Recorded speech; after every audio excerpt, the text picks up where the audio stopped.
Hey guys, welcome to the Martial and Healing Arts channel. I'm Rafe Kelly, founder of Evolve Move Play. I'm extremely excited to be sponsoring this channel.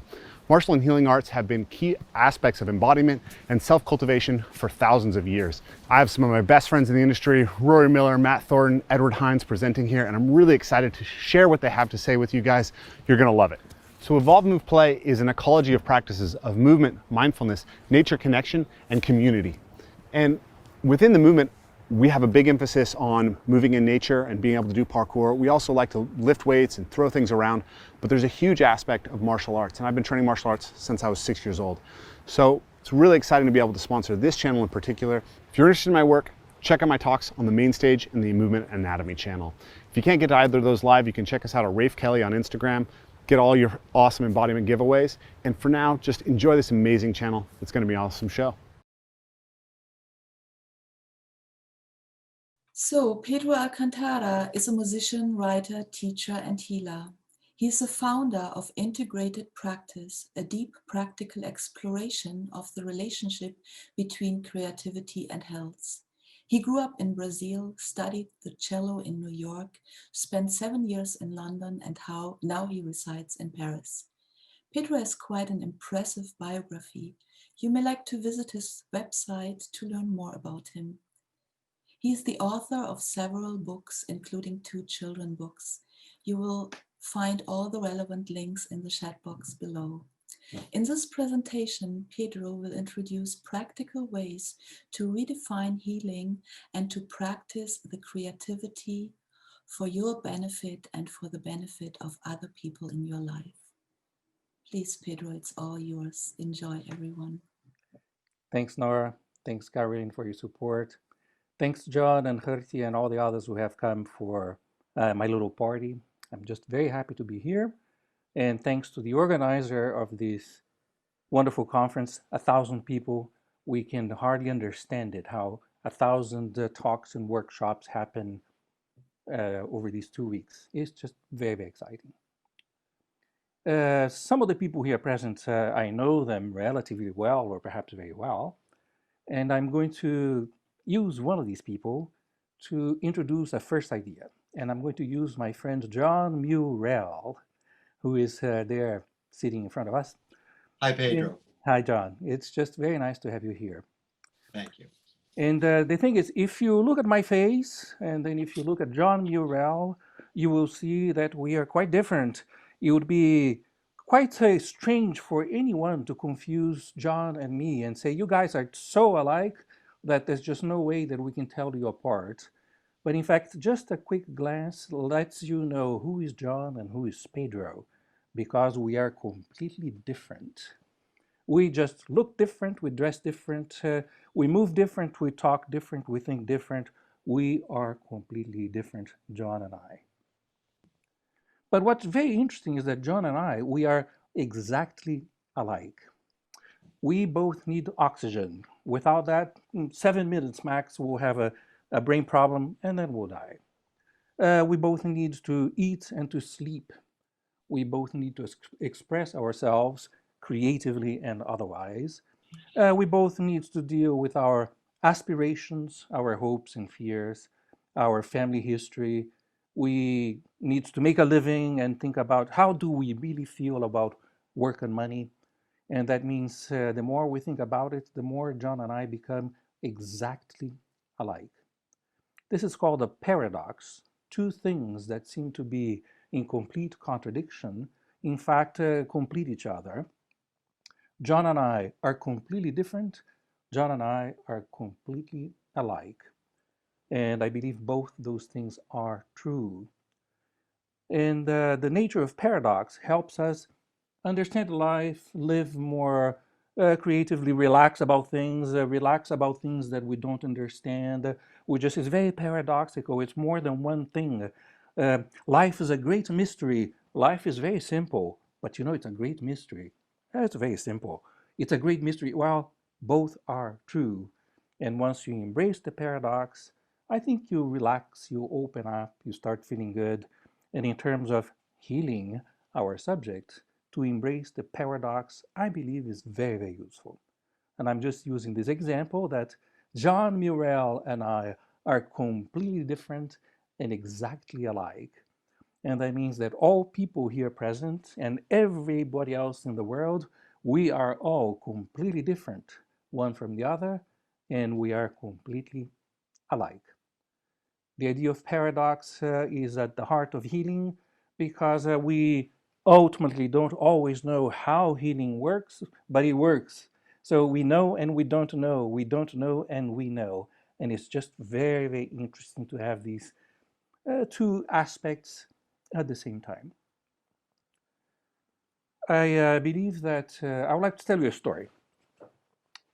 I grew up in Brazil, in Sao Paulo, a big city of 24 million people.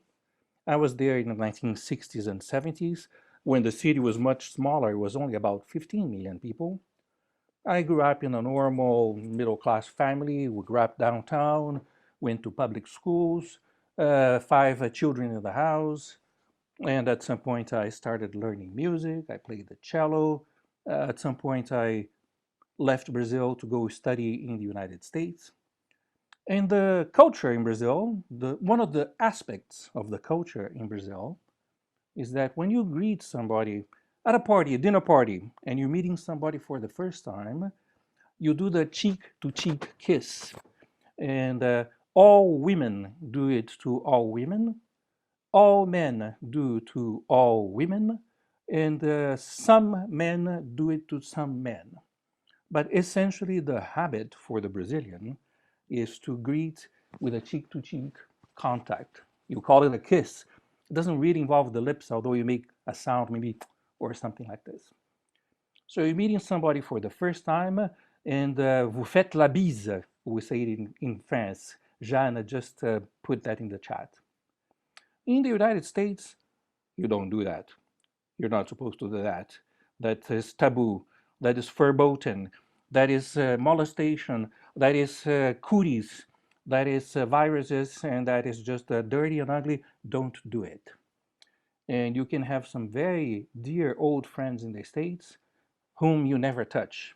Or you touch a little bit, you hug a little bit, but this idea of cheek to cheek, well, in the States, it's just a different culture.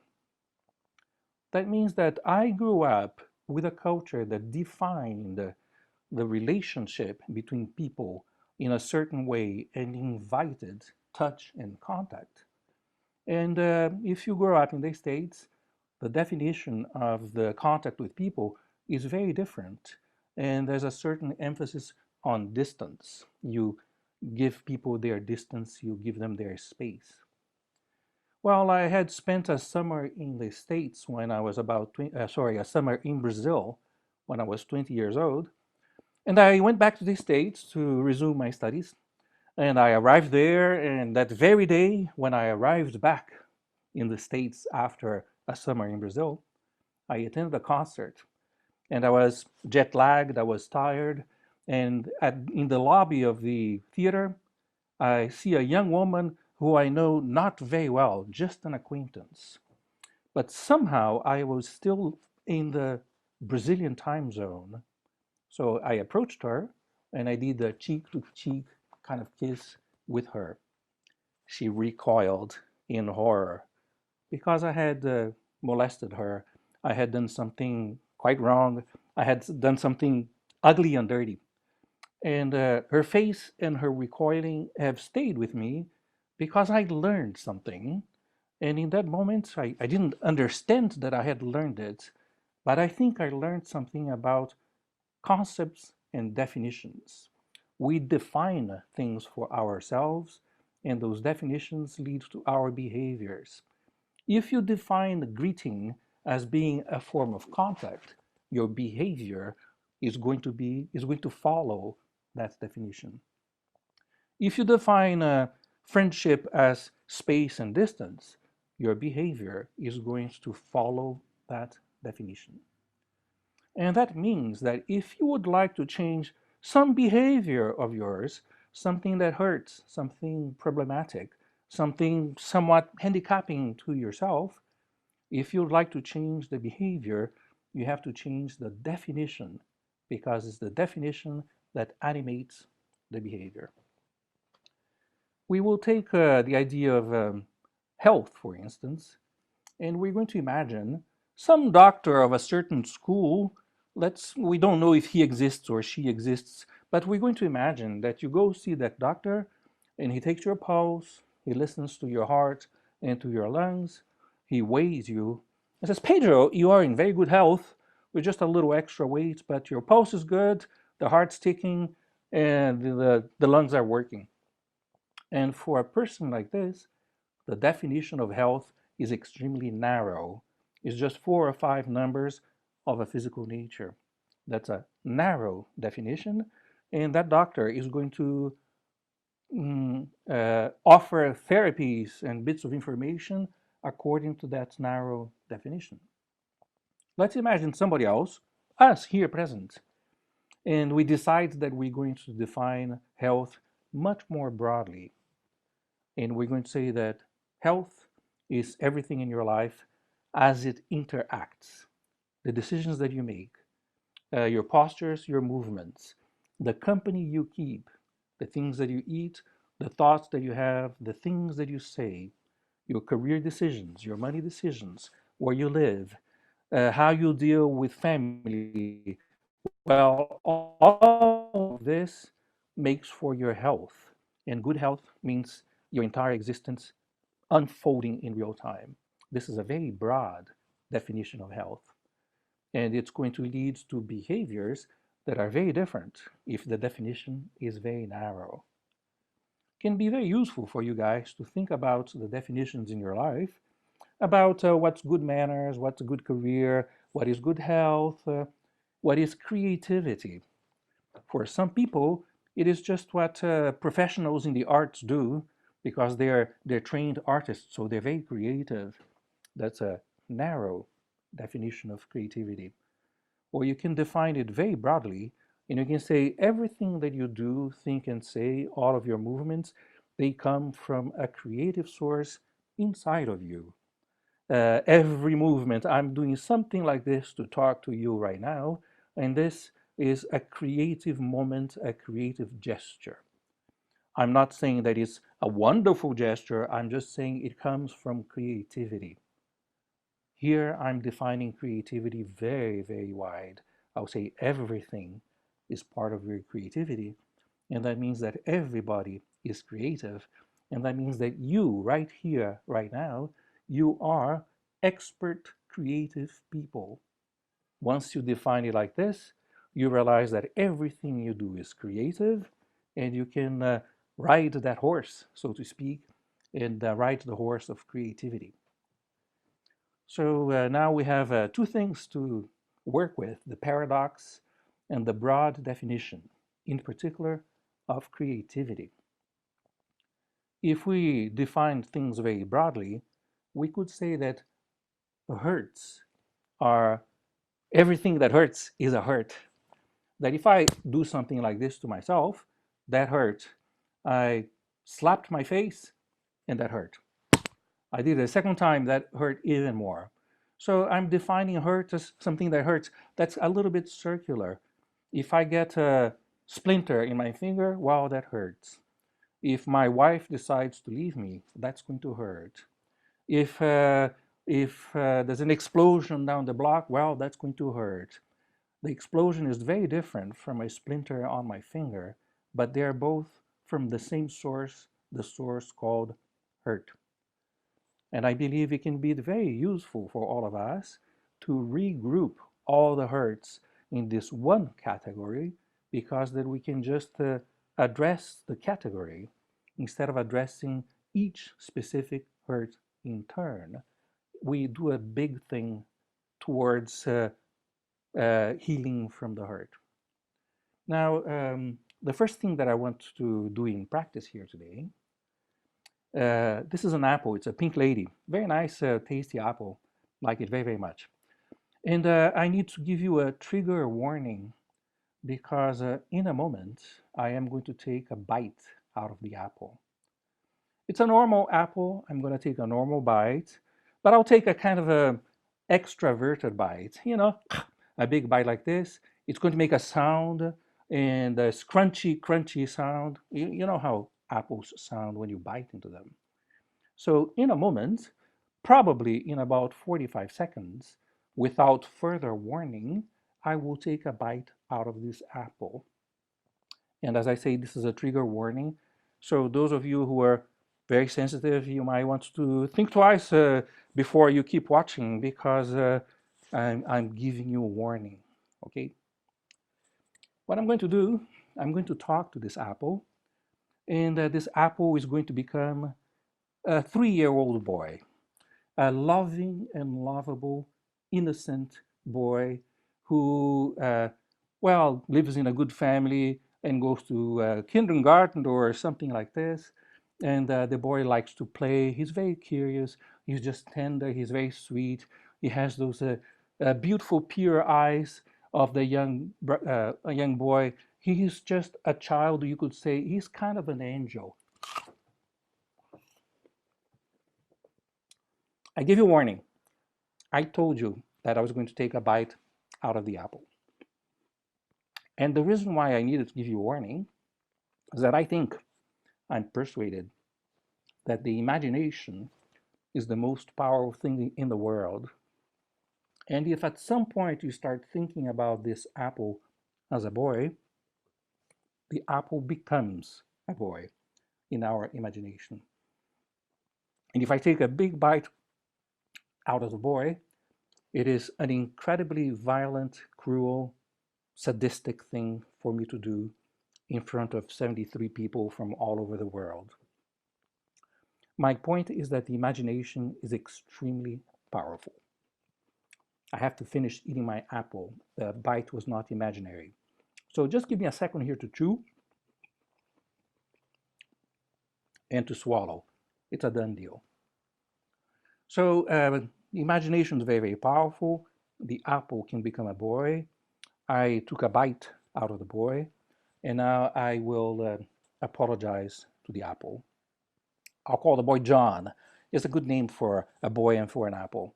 So John, I'm very sorry that I took that bite, that big, strong bite, suddenly, without that much warning. I'm sorry I didn't tell you beforehand. I know that you were born to be eaten by me, so it was your destiny anyway. But I was a bit sudden, and I didn't really take into account your sensations, your feelings. It was a bit too much. I acknowledge that it was a bit too much. And I hope you have it in yourself to forgive me this act of violence. And because I acknowledged my error, and because the boy is so pure and talented, the boy agreed to forgive me. And I'm just very happy about it. I'm putting that apple aside because now that we have determined scientifically that the imagination is the most powerful force in the world, we can now use our imaginations to become expert healers of all hurts in the world. I know I'm exaggerating, I'm making a very broad case. I know I cannot prove what I'm saying, but the imagination is very powerful. And if I say these words, I start believing them, and I start feeling good, and I start opening up, and I start believing that in fact I have the power within by my imagination to solve problems, to create things, and to heal my hurts. And the way we're going to start is very simple. If we were face to face, we would go around the room greeting everybody in a very effusive manner. Hello, how are you doing? John Murrell, how good to see you here. Horty, you're here. How great to see you here. And those of us who come from cultures where you do the physical thing, we would hug people or do the cheek to cheek or tap them in the back or in the shoulder. Or would just greet everybody. But we are online and we don't even have the breakout rooms. So the way we're going to do it, some of you are sitting with friends, so you can do it with the friends that you're sitting with. And what you're going to do is very simple. You're just going to say, hello. Yeah. And I'm going to say hello to things in my room. And I'm suggesting that you can do the same thing in your house. I'm saying, hello, computer. Hello, piano. Hello, cello. hello door, hello window, hello pencil, hello screen. And if you just say hello, if you just say hello, it's a greeting and it's a reaching out and it creates a first connection. And if you really say with your heart, hello, that greeting is a form of unconditional love. There are reasons why I have a pencil here. I will be talking about the pencil, but I have unconditional love towards this pencil here. So to it I say, hello, hello. I would like you to say hello to each of your fingers. That means 10 hellos, you know? You do it, I'll do it. I can't really hear you, but I can see you. So I am seeing you, I'm monitoring this thing here. Say hello to your fingers. Hello, hello, hello, hello, hello, hello, hello, hello, hello, hello. A simple greeting becomes communication, reaching out, using your voice, using your breath, putting out vibrations, putting out energy. And symbolically, this word hello means communication and connection. And it's good for you to have symbols at your disposal. For instance, a symbol of communication and connection. Hi, hello. And the other thing about the word hello, it sounds like a bunch of other words like hallelujah, hello, hallelujah. Yeah, it's strange that they should sound so similar. Or allowed, this is allowed. Pedro, you are allowed to talk. Hello, allowed, hallelujah. And you start thinking about it, you will conclude, I think, sooner or later, that all words are connected. This is a big fat dictionary, read like this, more than 1,000 pages, I think. I just open it here, and all these words. And what's really, really, really amazing is that every word has some connection with some other word. And that means that if you have 100,000 words in a language, you have millions of connections between different words. Every word is connected to every other word directly or indirectly. And this is the phenomenon of interconnectivity. Everything is connected. And that means that every time you say any one word, you can be alert to the fact that the word that you're using is connected to 100,000 other words that can have together billions and trillions of connections. Most incredible thing. So from now on, my dear friends, every hello is every word because they are contained together in this one vocal gesture. If I say hello, I have consonants and vowels. In hello, I have the first consonant with the H sound, ha, ha, ha, ha, ha. And I have the double L, hello, hello. And I have two vowels, hello, right? If you say hello a few times, you are saying consonants and vowels. You are singing, you are talking, you are making a point, you are putting things out. And what I would like you to do at home, by yourselves or with the friends that are sitting right next to you, you're going to practice hello as a vocal exercise with consonants and vowels and pleasure and turns of the tongue.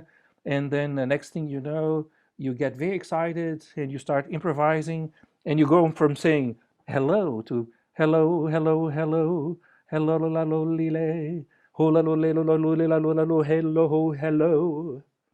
I believe it's a natural spontaneous thing for you to do to go from one word. You start feeling your tongue going up and down. Your tongue, hello, hello, hello. And you're going to go up and down with it. And the next thing you know, you're a child playing in the playground. And if you do that, you feel good. And you feel good, you hurt less. So you take any one word, in our case is hello, and you take it as a starting point for vocal or linguistic improvisation. We know that you are very, very creative by birth. Your creativity is immense. So all you have to do is you have the starting point, hello. And I hope that as you watch this thing here, you're half paying attention to what I'm saying and half going, hello, hello, hello, la la la la la, hello, la la la la la la la la la la la la la la la, blum blum blum blum ba, because it makes you feel good. And if you feel good, you hurt less. So you use vocal sounds, vocal gestures to feel good. And you have those gestures at your disposal. Yeah, that's the idea. Every word connected to every other word, and every sound a potential improvisation of pleasure, love, joy, and healing. Every sound. Yeah. So I have something for you here. This is a photo, and it's my older brother. You may remember that I told you that when I grew up in Brazil, we were 5 children in the family, and their names were Mônica, Luiz, Pedro, Floriano, Marina. I'll do it again. Mônica, Luiz Eduardo, Pedro de Alcântara, Floriano, Marina. So I'm the middle child. This guy here is Luiz Eduardo, my older brother. He has no idea that I'm showing his photo at this conference and talking about him because, yeah, I'm talking about the fact that this photo represents every human being on earth and every human being who ever lived. Because if I think about my older brother, I think about all of my siblings and I think about my parents. And I think about my grandparents and my uncles. And I think about my cousins. And I think about my neighbors. And I think about my neighbors' uncles. And I think about the mother in law of my neighbor's uncle or something like this. And the next thing I know, everybody is connected. You are probably familiar with the concept of 6 degrees of separation. This was a famous play about 30 or 35 years ago, and this the phenomenon is now studied. It is said that from you to any one person on earth, there are only just at most 6 intermediate steps that you have to take. I'm going to give you an example. I am here and I have a friend, an old friend from college called David, who met Bill Clinton here. And that means that I am only 2 degrees of separation from Bill Clinton. I have another dear friend, Barney, and he met George Bush. This is me, this is Barney, this is George Bush. I am only 2 degrees of separation from George Bush.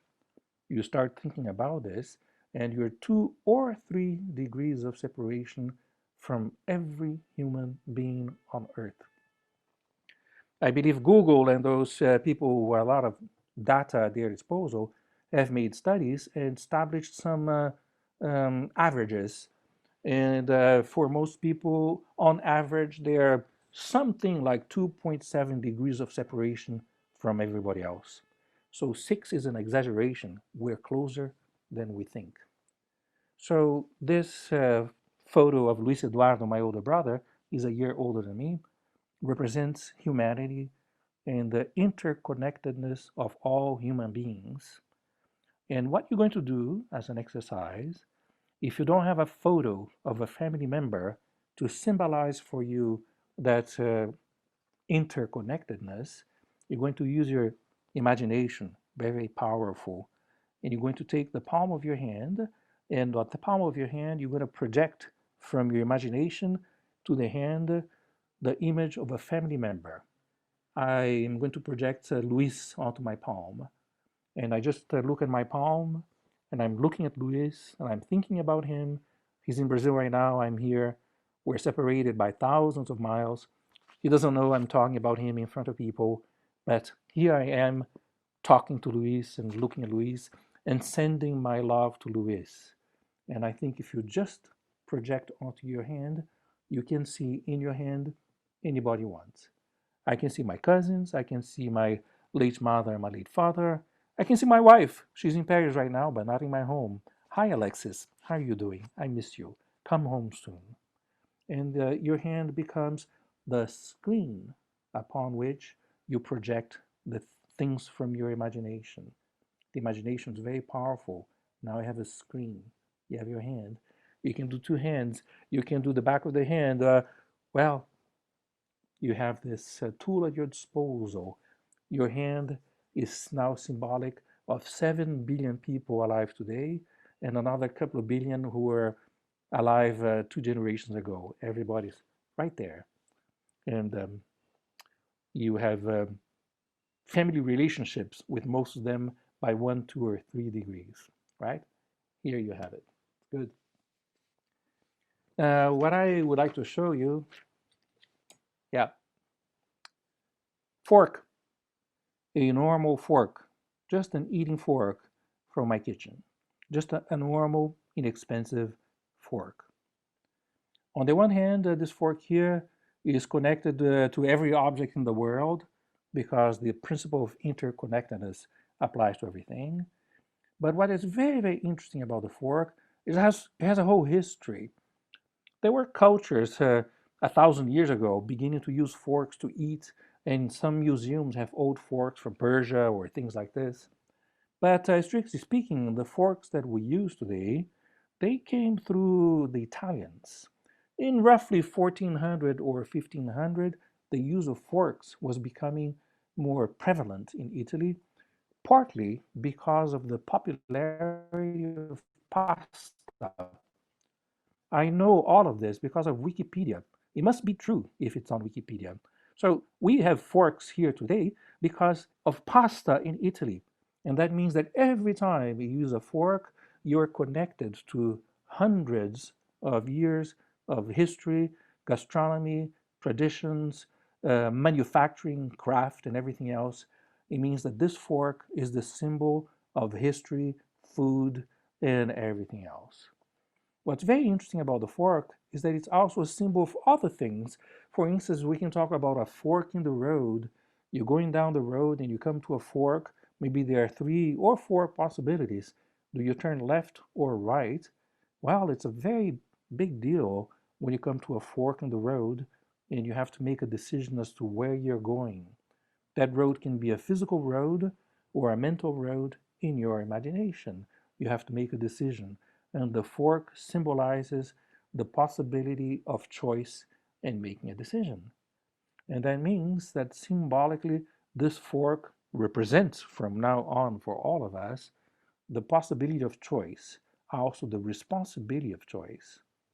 If you think about the trident, Neptune or Poseidon, they had a trident, Neptune's trident, and it was just a very powerful thing. And Poseidon took his fork and his trident and he hit a rock, and the ocean gushed out of the rock. And that means that this fork is symbolic of the power to get an ocean to gush out of a rock. So tonight or later tomorrow, this weekend, when you eat, you will be using a tool that has the power to make an ocean gush out of the rock. If you don't have a fork at your immediate disposal, all you have to do is to make a fork with 3 fingers of your hand. I'm left-handed, so I tend to demonstrate things with my left hand. You make the fork with 3 fingers, a trident, and you eat some pasta, yeah, in homage to the Italians that made the use of fork very usual now. And then you become Poseidon, and you're in Greece, and you're going to throw that fork against a rock, and that rock will make an ocean to gush out. And if you want, it could be an ocean of unconditional love or something like this. So you have at your disposal Poseidon's trident right here, right now. The imagination is very powerful. We have demonstrated that scientifically. And that means that if you simply want to believe that you have power from your fingers to the world, you will have some sort of power. At the very least, the power to amuse yourself, have a good time, and feel better just because you have that, that powerful tool, right? Thank you. Now, I told you, didn't I? I told you that I was going to tell you about the pencil. As it happens, I think the Americans here present will recognize this as a Ticonderoga pencil, yellow pencil with a little bit of a green metal here and just an eraser. I have sharpened it a little bit. And the thing about the pencil, think about every school kid excited when the new school year is going to start and you have a new notebook, new pencils, new pens, new friends as well. But the very idea of having a new notebook and a new pencil fills the kid with such an excitement that the kid cannot even sleep because he's going to school and he's going to start. It's going to be a new start, a fresh, empty notebook with a new pencil, newly sharpened. So this pencil here is the symbol of writing, of drawing, of acquiring knowledge, of sharing knowledge, of expressing yourself, of writing love notes to your colleagues, of doing doodles, of doing mathematics, of doing numbers. It is a symbol of a great many things. And the idea for you is to become alert to the symbolic dimension of every object, everything in your house. This is symbolic of vision and insight. And the pencil is, I would recommend that you have at your disposal in your house a box of pencils so that you never run out of the fresh pencil with a fresh start where you can do something for the first time. So your pencil is your best friend, and you want to have those pencils quickly and easily at your disposal. Now, this is a notebook. You can see I haven't written anything in these 2 pages here. I'm putting it down. I'm tilting my screen forwards so that you can see my notebook and you can see my pencil. And I'm going to do this, and then I'm going to do this and this, and I'm going to do this, and I'm going to do this. And now I'm going to do this and this and this. And I have become Picasso and Matisse. I have become an architect. I have become an engineer. I have become a mathematician. I have become a writer and a poet. I have become every person who has ever expressed a thought or an image or a gesture in a pencil and paper. Now, I'm not saying that I did something fantastically brilliant as far as the drawing is concerned. All I'm saying is that I engaged in the creative process that is allowed or encouraged by this pencil. And in that moment, I'm expressing my creativity. And this is very meaningful to me, as it can be to all of you. You have your pencil, you have paper, and you just do something. And to begin with, the way I did it, I'll do it again. I'm doing it to no technical criterion. I'm just going back and forth completely at random. I'm really enjoying it. I'm doing it fast like this. Now I'm going to do a kind of a pattern like this. And this is the art school called Extremely Low Standards. So right now I'm attending a school called Low Standards, and the diploma that you get from this school of low standards is unconditional love. Because of the low standards, you're not going to be criticized. The teacher's going to say, Pedro, you kind of screwed up. This line here is too dark, Pedro. No, the teacher's going to say, Pedro, you expressed yourself freely. You did a gesture. You had a good time. It was wonderful watching you having a good time, Pedro. Here's your diploma. We love you unconditionally. And I'm suggesting that not only your pencil is going to be the symbol of creativity, to begin with, you embrace the idea of I'm not really working to standards. My one thing is to express myself freely in pleasure and with a kind of a self love. And once I relax into my self love, I'm so relaxed that I can think creatively and constructively, and then I can decide to do something more orderly where I do a grid or a table where I'm going to write a project or do something like this. And to begin with, I had no goals and no standards, and now I have upped my standards without losing that unconditional love. So let there be a pencil in your life and at your disposal, symbolic of so many different things. Now, uh, my friend and support Nora has just sent me a little message here. I'm going to try to read the message unless I don't know how to read, which is also possible. Okay, Pedro, can we have some practical exercises?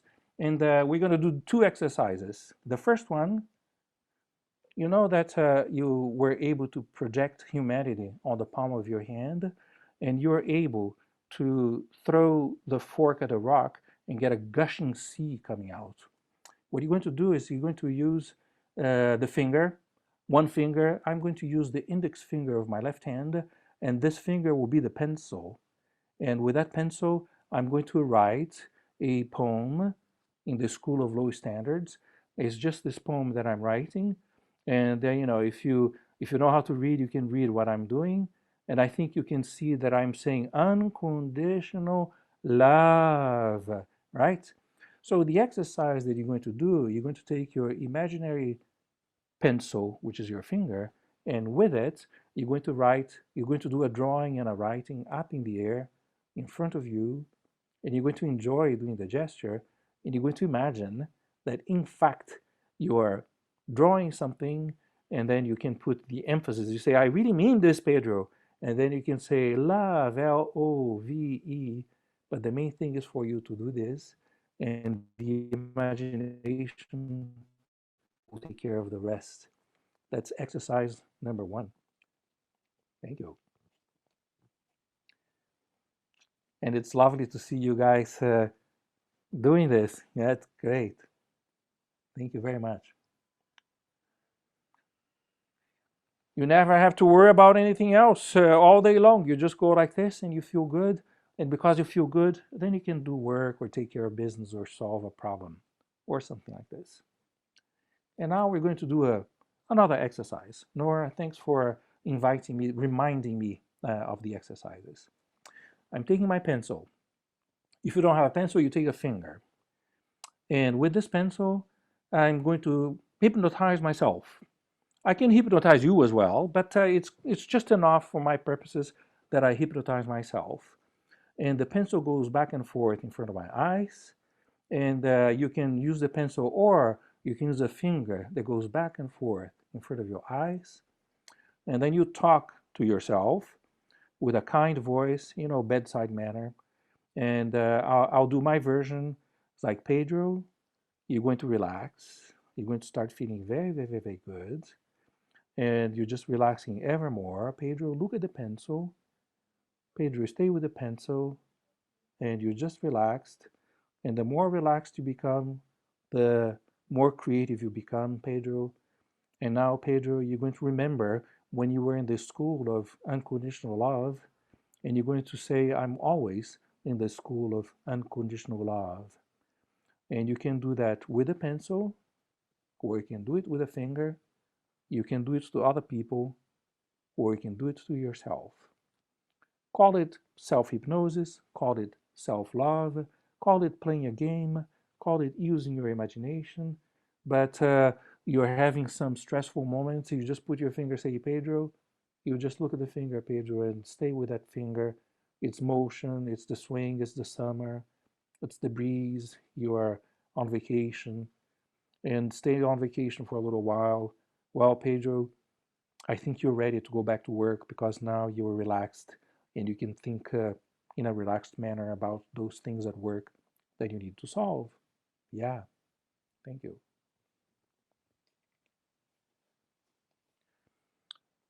So, if you go to the movies, you watch the theater, you watch TV, or Netflix, or on YouTube, it doesn't matter. You are perhaps going to spend some time watching comedy or watching stand-up comedians or watching improvisational games. Well, never mind. Let's say you're watching a stand-up comedian, somebody whom you like very, very much. One of the old school ones could be Richard Pryor, who was so very good. It could be Robin Williams. Well, it doesn't matter. You're watching a comedian making a fool of himself. And that comedian making a fool of himself makes you feel very, very good for a lot of different things, including because he owns his own foolishness. That means he's not afraid of ridicule It means he embraces the notion of ridicule, and he has a wonderful time doing this. And everybody, or most people watching him, laugh an awful lot, partly because it's therapeutic.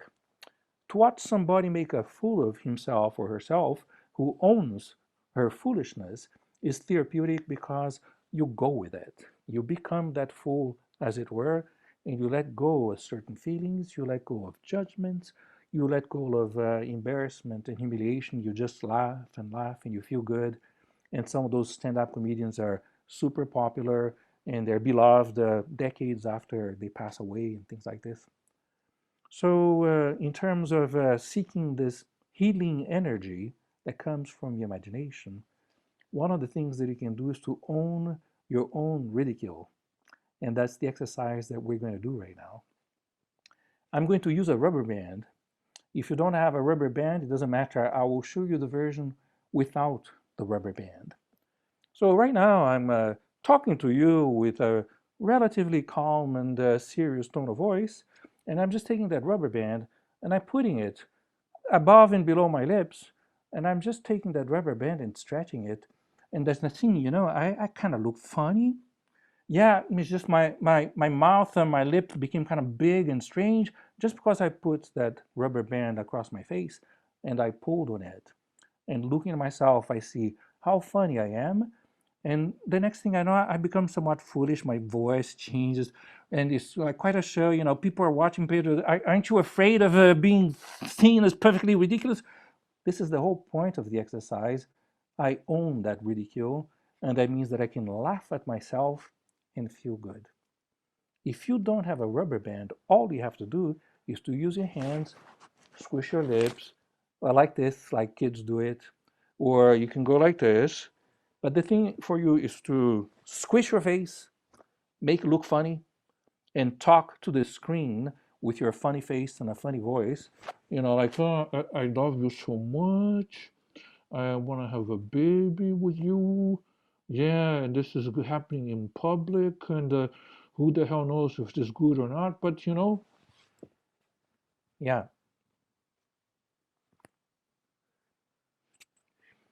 You have now joined the troupe of comedians who own the ridicule and who use it to evacuate feelings and to make other people feel good.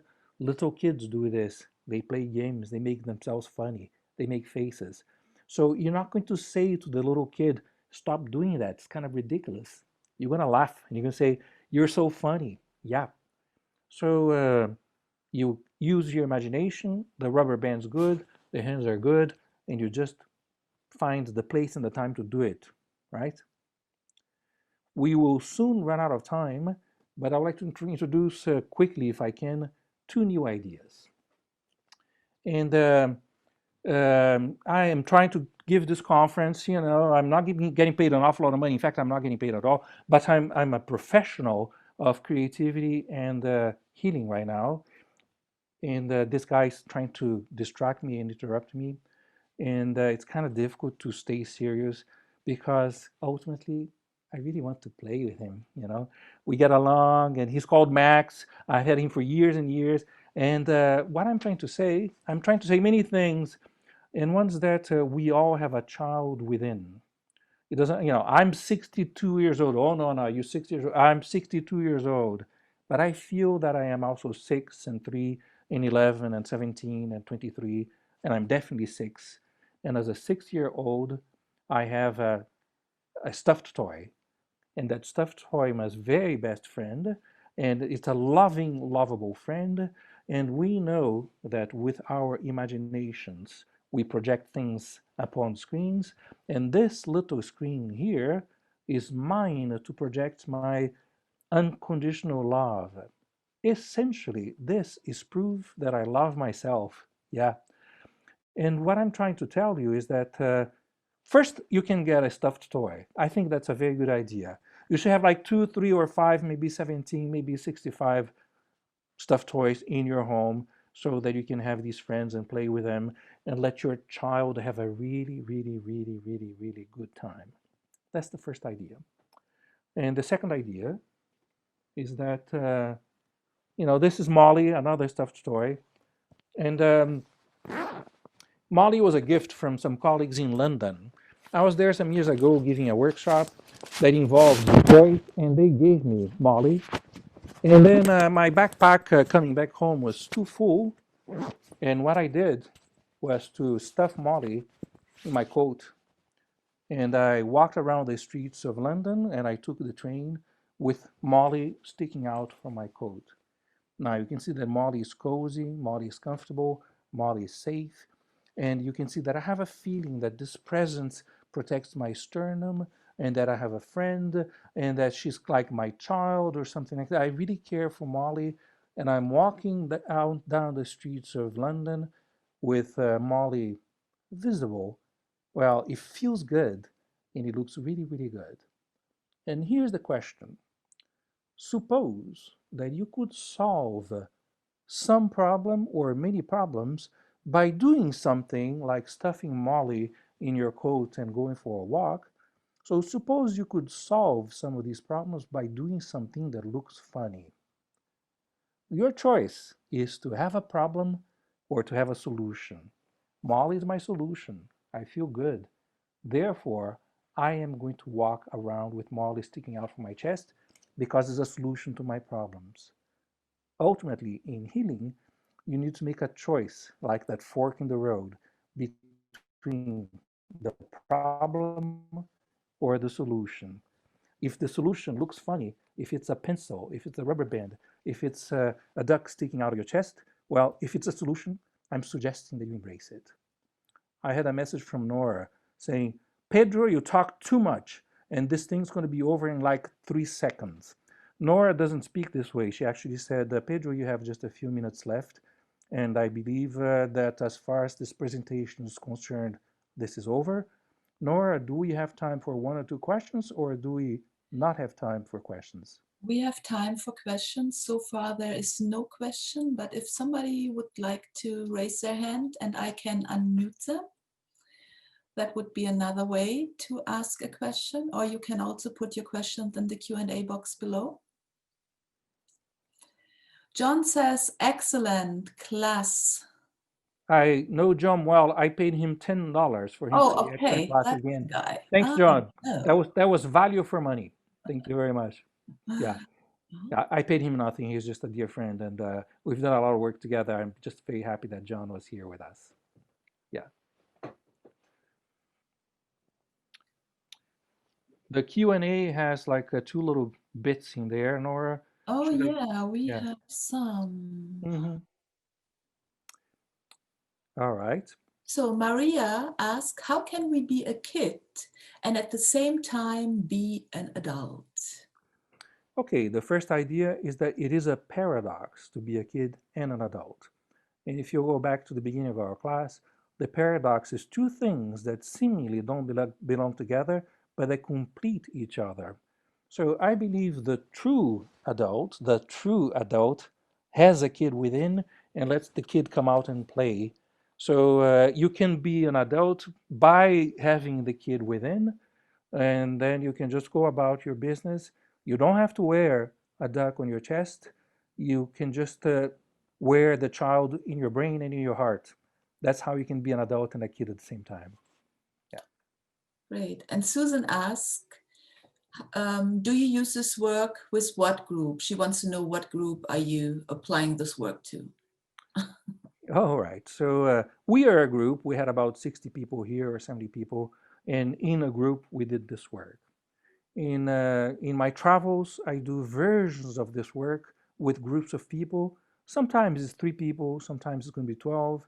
And on a couple of occasions, I had groups of 130, 150 people. You just, yeah, you just say the group where we're going to do something. We're going to play a game. We're going to make fools of ourselves. And half of the group's willing to do it, and the other half of the group is afraid of being seen as too serious, so they do the exercise too. And that means that the whole group becomes foolish. It's a wonderful thing. And the other question from Sue is, how do we encourage people to overcome their fear of being ridiculous? And I combine this with a second question, how to be spiritual and ridiculous at the same time? Well, first, the thing about ridicule is a very big subject, and the first and most important thing I believe is that if you are alert to the fact that somebody else is very, very worried about appearing ridiculous, you may leave that person alone to begin with. So the first thing about ridicule is not to hurt people by making fun of them, unless they are really asking to be made fun of. I have a dear student here in Paris, and our work, he comes twice a week, and most of the work that I do with him is to tease him, to tell jokes, to poke fun of him. And over time, he has become able to tease himself, tell jokes to himself about himself, and he feels really good. He's become able to have fun with ridicule. It took time, but here we are, we did that. I believe there are other questions coming up, but ridicule being a really big subject, I would say start easy. Do it alone at home when nobody's watching, except for your own watchful adult. I think that'll be good. You do it alone. And then how do you be spiritual and ridiculous at the same time? I'm going to take a book out of my library. Give me a moment here.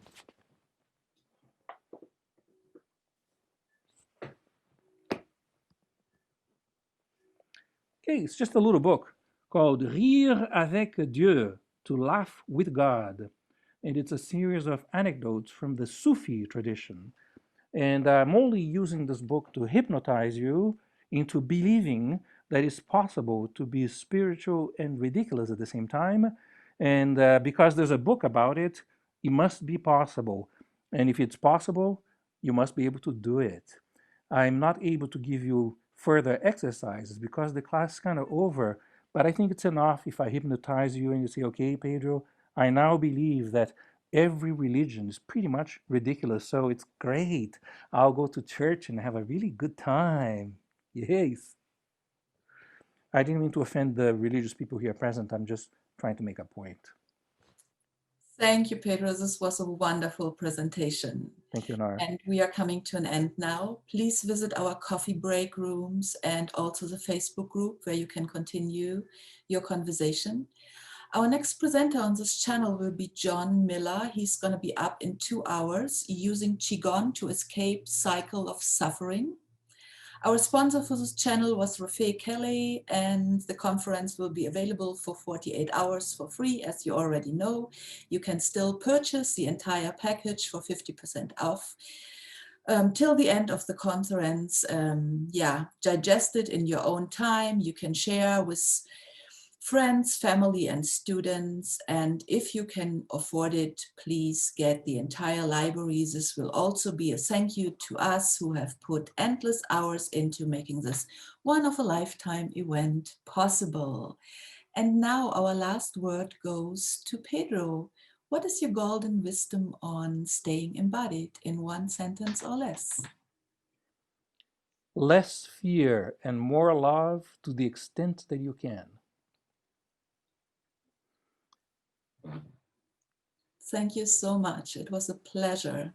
Thank you, Nora, and thanks for helping me with this conference. And thanks you guys for coming. It's been a pleasure to make a fool of myself in front of you. Bye.